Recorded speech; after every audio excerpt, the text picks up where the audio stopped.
Happy Friday, everyone.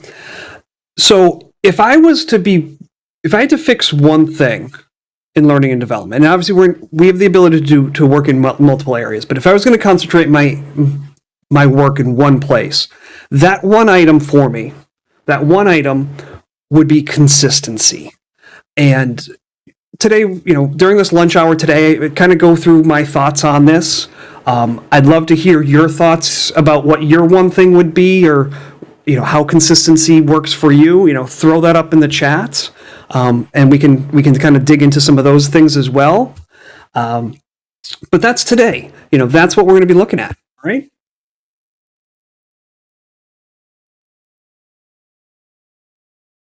So obviously, we don't have to only work in one area, but we only have so much, mind space, energy, what areas that we can, work on at any one point. And to me, consistency is almost more of a mindset than it is, an ability or a tangible item that we're going to work on. Obviously, there's tangible things we can put in place to make ourselves more consistent, but I think it's really a shift in our mind that's going to help us out. I don't know how many people remember the phenomenal movie from the 90s, City Slickers. Billy Crystal was in it, Daniel Stern, the skinny guy from Home Alone, Jack Palance. During that movie, just a quick synopsis of it it's a series of people pretty much seem like they're going through some sort of midlife crisis, and they go to a cattle ranch to drive cattle from one location to another. It's like the 90s comedic version of Yellowstone. But during that movie, the main cowboy, Jack Palance, basically says to these people who are going through a midlife crisis, the meaning of life is one thing. And they're all like, what's that one thing? And he's like, that's for you to figure out. Well, for me, it's consistency. Well, for me in learning and development, it's consistency. Because it's going to fall into so many different areas. So how does consistency apply into learning and development? Well, just kind of, I'm not going to say off the cuff because, I wrote a series of notes so I could try to keep myself on track here, right? But the big one is, how can we go about providing, how can we provide training in a manner that's consistent no matter where we're teaching, right? So are we teaching from one facilitator to another facilitator, right? Am I teaching the course Mondays and Tuesdays, and Suzanne's teaching it Thursdays and Fridays? Am I teaching it in Boston and someone's teaching it in California and another person's teaching it in Florida? All of those things, how do we set ourselves up to be consistent that way, right? It can also be, how are we getting the same message across how we're doing our training, right? So let's say, are we teaching email etiquette or phone etiquette, right? And in some ways we're going to be teaching it maybe we're going a blended approach, and so we're going to be doing some in virtual instructor-led training. We're going to do some classroom. We're going to do some e-learning. Maybe there's some self-paced learning or micro-learnings. How are we getting that information across so it's a consistent feel, even though the manner in which we're delivering it is the same? One of the things, and I think when it comes to this, for consistency and delivery of information, I think a lot of times people really view it in terms of instructor-led or virtual instructor-led training, and which it's really the case. I mean, it is probably the biggest one, right? If I'm teaching in Boston, how do we ensure that Susan, who's teaching it in Colorado, is teaching it the same way? But it also applies when we go for e-learnings, or we go for self-paced learnings, or blend, whatever you want to call it. Let's say, how we teach something in the US versus how we need to teach it to our employees that are in Germany or in Japan, where we have cultural differences, or we have, a language difference. How do we make sure we're getting that consistent feel the consistent message across into these other locations. So it's just something that to me makes a lot of sense, right? Other things that consistency can play a role of. How are we making sure we have a consistent look and feel, like our style and branding? I used to work in the financial industry and it was at Scottrade before Scottrade got bought out. And a lot of times we would get e-learnings, and let's say it was going to be a course, and I'm going to come back and I'm just going to, let's say it was on customer service. And these were a series of e-learnings, and one would be on phone etiquette, and one would be on email etiquette, and one would be on handling complaints. And so each one of these individual topics is driving towards the goal of being, better at providing customer service. But you could tell that there was no consistent manner in delivery. Like one of the e-learnings, there would be sound. And the other one would be a series of really PowerPoints you'd have to click through and read the information. Where another one had animations on it. So even though they were all driving towards a separate goal or to the same goal, there wasn't a consistent look and feel, and it actually took away from what you were getting out of it.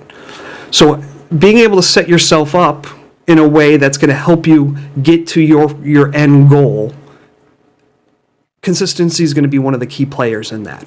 So to me, consistency really it's more about, it's the driving force of our strategic process, right? It's knowing our end goal and what are our steps to get us there.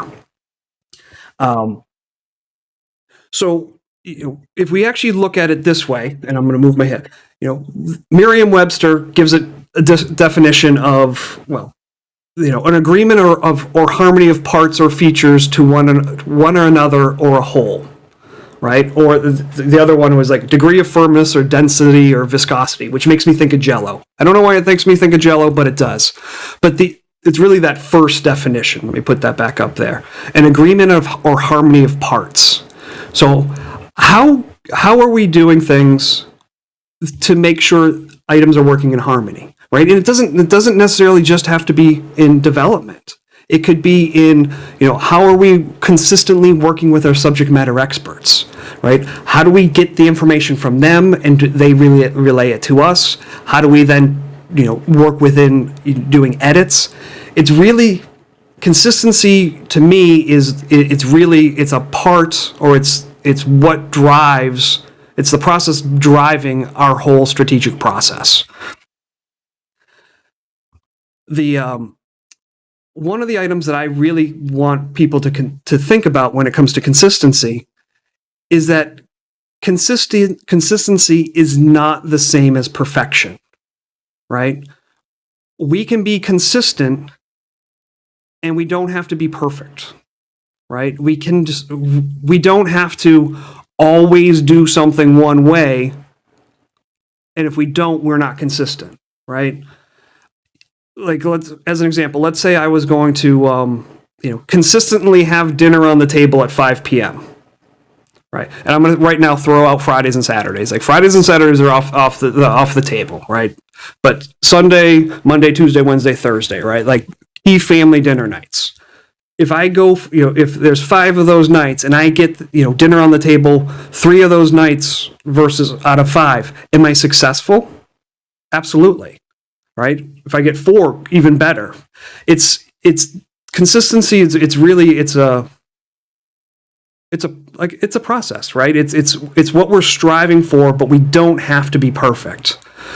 To give another example, let's take Ted Williams, who is, it's not even arguably, he is the best hitter of all time in baseball.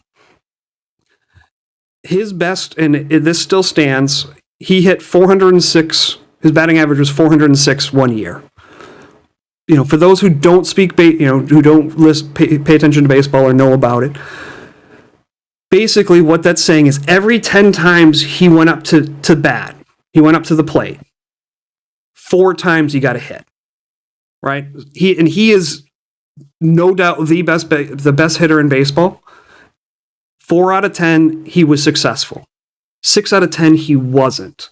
But he's the most consistent hitter, right? So consistency doesn't mean you have to be perfect.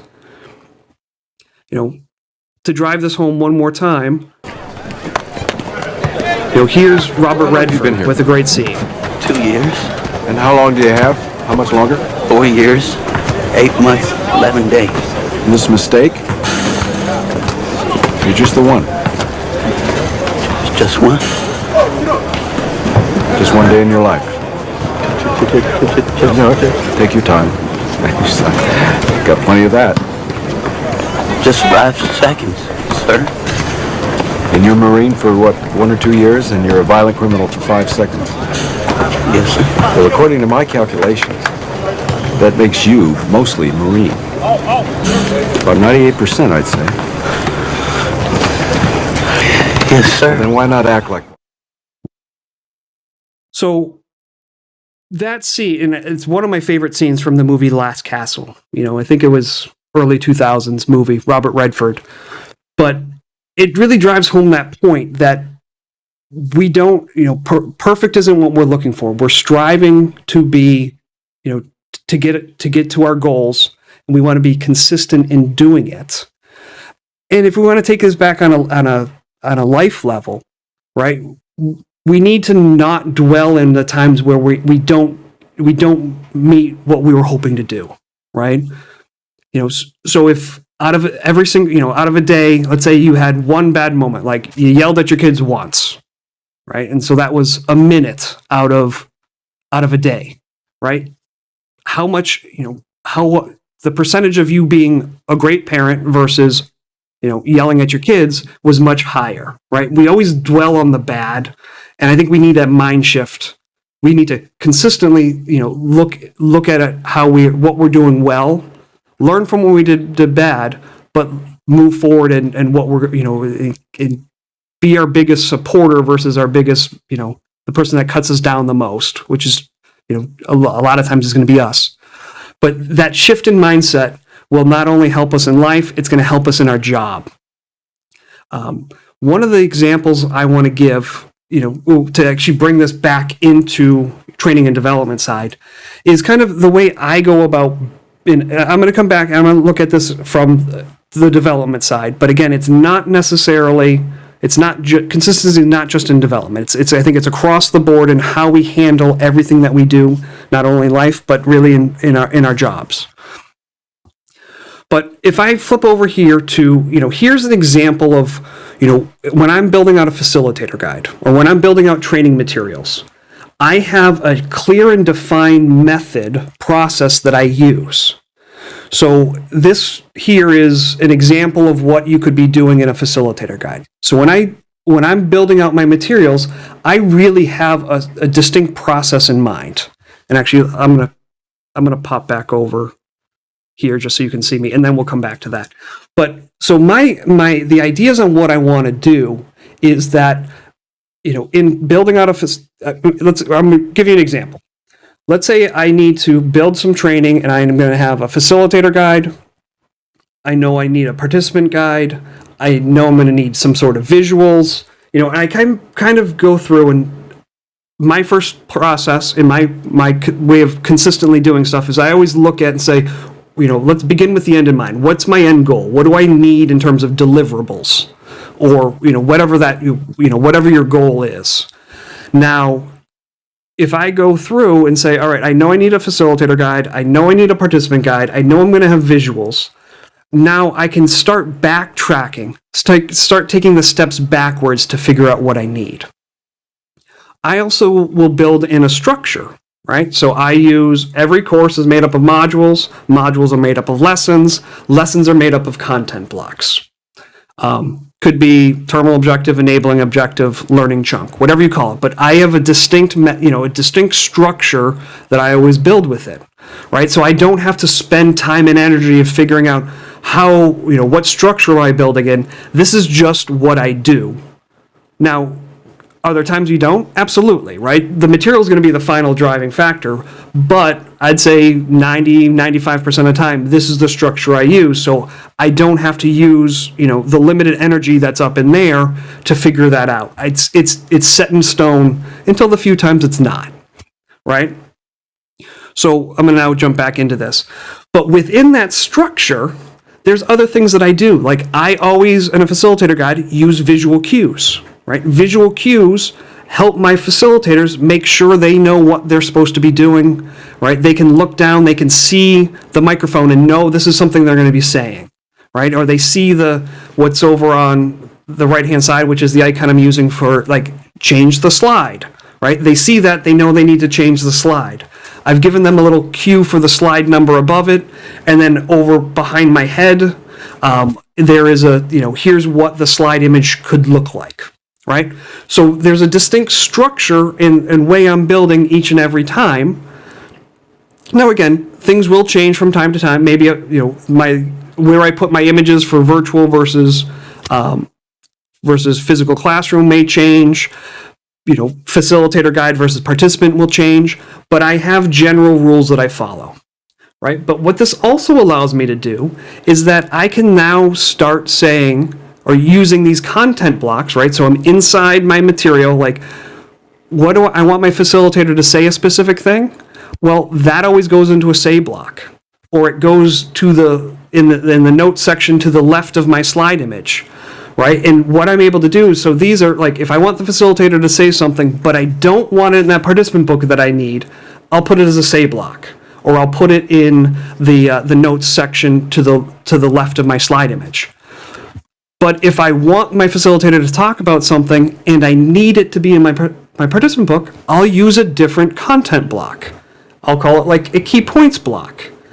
And what this allows me to do is I can break up the information, and now I can when it goes time to build my participant book, I can easily pull information, say like, all right, I want all my key points. I'm going to keep my key points, but I'm not keeping my say blocks in my participant book. So my structure, my consistent structure of building within helps me further along the way or down the line, because now I know when I'm in my participant book, I don't need, I can remove stuff. Or if you use, our program Leader Guide Pro, you can basically say, I want to pull my key points. I don't want to bring over my say blocks. And so when we extract out a participant guide from a facilitator guide, you can go from no participant book to 80 to 90% of a participant book with the click of a mouse. The other thing that building in this structure allows me to do, these content blocks, right? So how do I break my material up within my lessons? My says, my do's, my asks. Like, I basically put specific content blocks for a specific audience. So if I move back up here, that say block, that is going to be, like I said, this is information I want just the facilitator to talk about, but I don't need it to be my participant book. So I can write that material when I type out the gist of what I want them to be saying. It can be written in the voice of the facilitator, because that's the final audience. But this key points block, right? This is one that's going to be both for my facilitator as well as my participant. I can write it in a way that works for the final audience, the participant, so that when I go and I take this from a facilitator guide to a participant guide, I don't have to rework this material. The key point is written that it works for the participant. Now, because I use a consistent 3-column structure for my facilitators, if there was additional information I needed the facilitator to know about that key point, but they don't need to necessarily relay it, right? It's something I can put in that 3rd column, a note that to supplement the information of that key point. So this consistent structure of building and using the same items, and you don't have to use my style, like say versus key point. Just whatever you choose to do, build it consistently.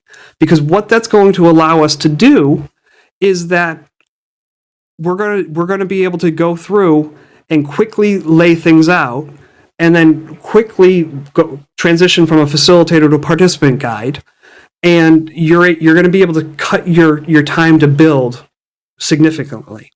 Did you know you spend over 50, or most development spends over 50% of their time of creating training materials not on training materials, it's on formatting.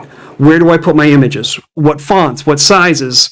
Am I bolding this? All of those type of things, bullets, numbers, like rearranging things on the page.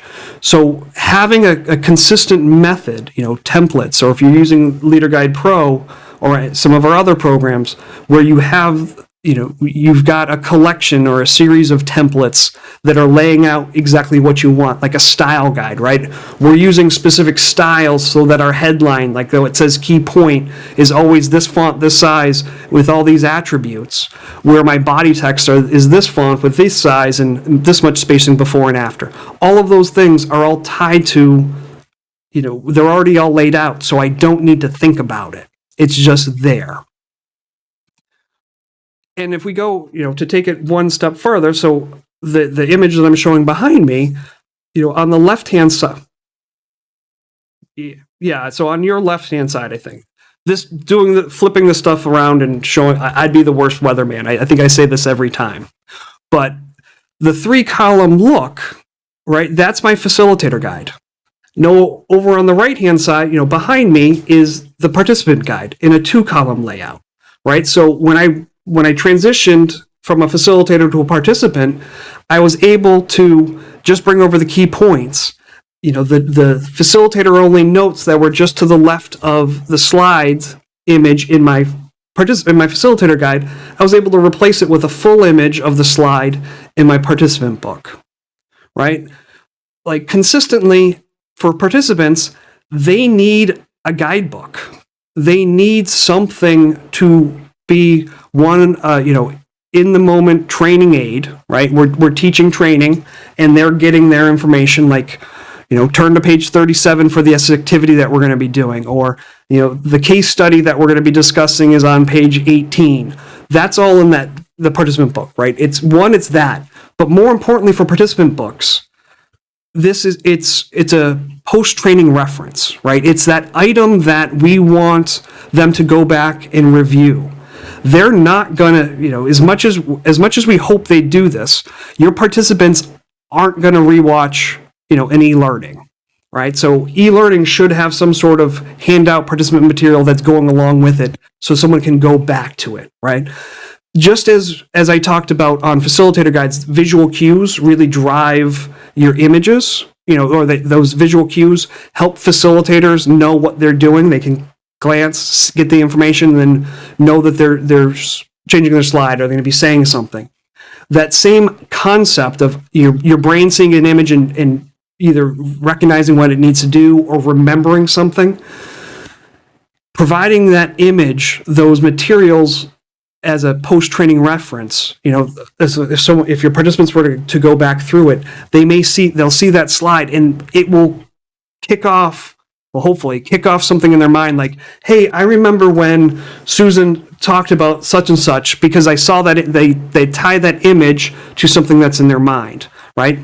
We have it all happen all the time in life, or a lot of the time in life, with smells, right? There's certain smells in life that you'll catch and will bring you back in time, right? I smell Aqua Velva, and I remember my dad, finishing up shaving as a kid. Like, he shaved, I smelled Aqua Velva.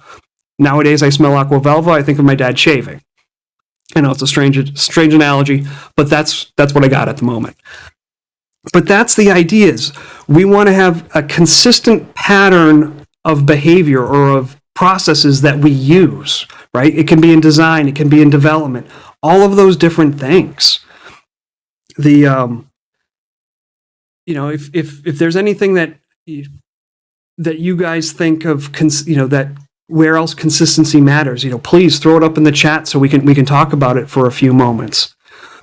But coming back over, if we were to come back to this, the idea of, capturing our information on our facilitator and our participant books,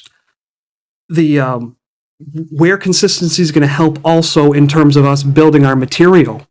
One, it'll speed us along, but it also ensures that we don't lose information, right? If you're in an organization that currently doesn't capture their information, right? That maybe you just have a PowerPoint deck and all the information's in your facilitator's heads, right? What happens when that facilitator leaves or is out sick? You can lose, hours worth of, not hours and, dollars worth of work, but you can lose culture, right? The way, I teach it versus Susan versus Joe versus whoever, if we're not all written down in a way that no matter who takes the book off the shelf, the experience for the learner is going to be lacking. Like someone who goes to my training is going to come away with something completely different than Susan's or Joe's or whoever's. So we need to find a way to make it easier for us to make sure we're providing, a consistent manner of delivery, consistent information to our participants. So,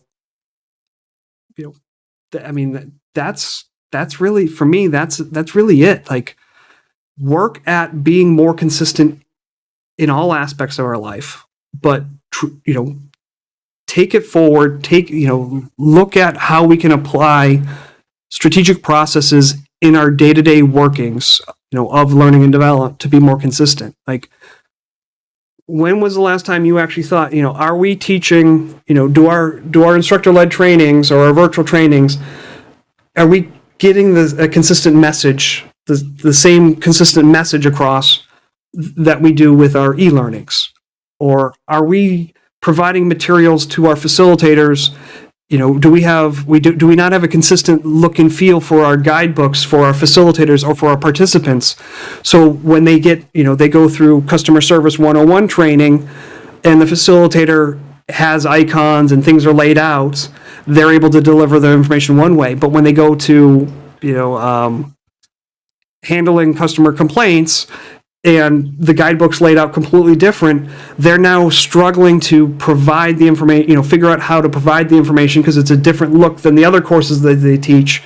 So now the energy that could have been put towards delivery of the information or getting it across is spent in trying to figure it out as they're going, and it's a bad learning experience. Or your participants get a guidebook for these type of trainings, but they don't get one for those, or our e-learnings are set up differently.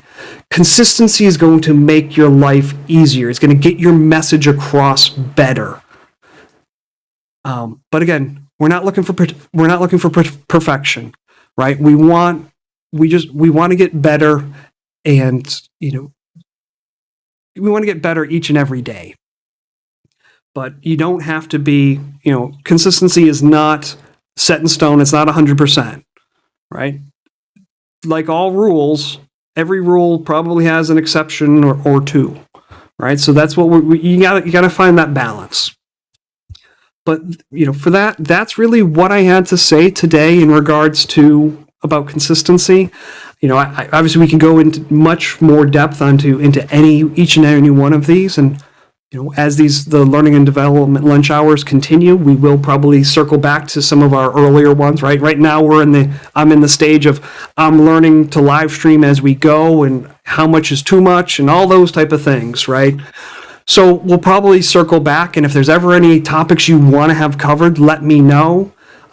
You can, reach out to me, you can email me. We've got, if we're not already connected on LinkedIn, please reach out. If we are, send me messages. You can always get to me through the website for our company. And with that, I will, I'll give you back a half hour, of this lunch hour.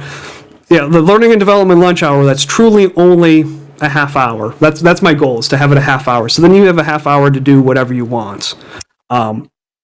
But with that, I want to thank you. Sarah, you're welcome.